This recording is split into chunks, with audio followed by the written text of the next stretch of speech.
Donc espérons que l'arrivée de notre nouvelle ministre, il se passera des grandes choses concernant d'autres domaines. Bonjour les amis, je crois que vous allez très bien. Alors nous allons parler aujourd'hui de deux domaines importants qui sont les domaines les plus attirants aux jeunes Congolais. Les jeunes Congolais veulent se lancer précisément dans ces deux domaines. Voilà pourquoi, avec l'arrivée de notre nouvelle ministre, son Excellence Grace Coutinho, qu'il y aura des méthodes, des stratégies à mettre en place pour pouvoir faire évoluer, avancer certains domaines qui semblent être rétrogradants. Dans la RDC, il y a plusieurs domaines. Il y a beaucoup de jeunes qui finissent des études avec plusieurs facultés, plusieurs domaines. À ce qui paraît-il, ils ne se retrouvent pas. Voilà pourquoi ils veulent se lancer dans ces deux domaines, connaissant, croyant que c'est important.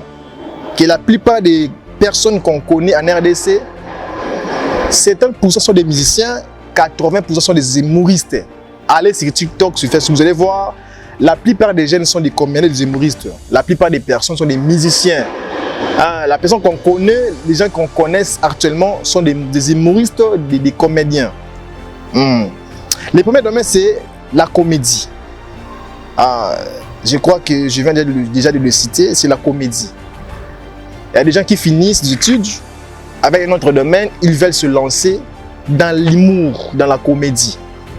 À ce qui paraît-il, son domaine n'est pas important. Il n'y a pas d'entreprise pour travailler, il n'y a pas de postes pour y assumer. Pourquoi?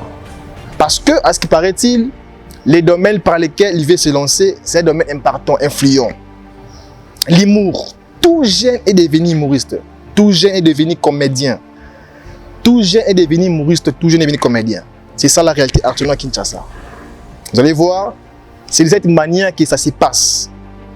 C'est un domaine important, la comédie, l'humour.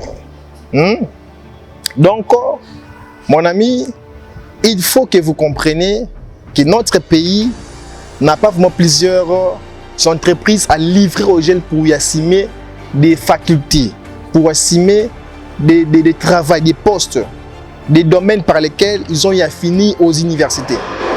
Voilà pourquoi ils veulent se lancer dans la comédie. La comédie, ça devient actuellement un domaine le plus riche dans nos gènes.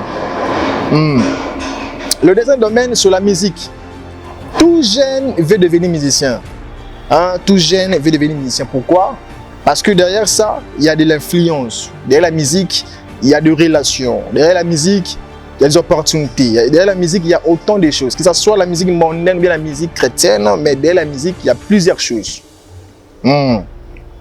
Pour que tu sois connu, tu sois influenceur, soit tu deviens comédien, soit tu deviens musicien. C'est ça les plus grands domaines actuellement à Kinshasa qui règnent, que les jeunes veulent se lancer. Voilà pourquoi nous demandons à notre nouvelle ministre, Grace Coutinho, de pouvoir aider les jeunes de se lancer aussi au domaine par lesquels ils ont eu à finir. Ce n'est pas seulement la comédie, ce n'est pas seulement la musique qui est le domaine le plus attirant ici en RDC. On a des architectes, on a des ingénieurs, des gens qui connaissent faire des choses. On a des gens qui connaissent faire des arts, des personnes qui seront capables de faire des monuments. La personne qui a créé les monuments de Lumumba, les monuments, il y en a autant. Malgré les morts, mais on a des gens qui sont capables de le faire. En RDC, des jeunes étudiants qui sont capables de le faire. Pourquoi? Il n'y a pas d'opportunités en RDC. Voilà pourquoi il y a toujours des domaines qui règnent, la comédie et la musique. Laisse-moi une pouce bleue si tu as aimé faire ça. Ça va aider.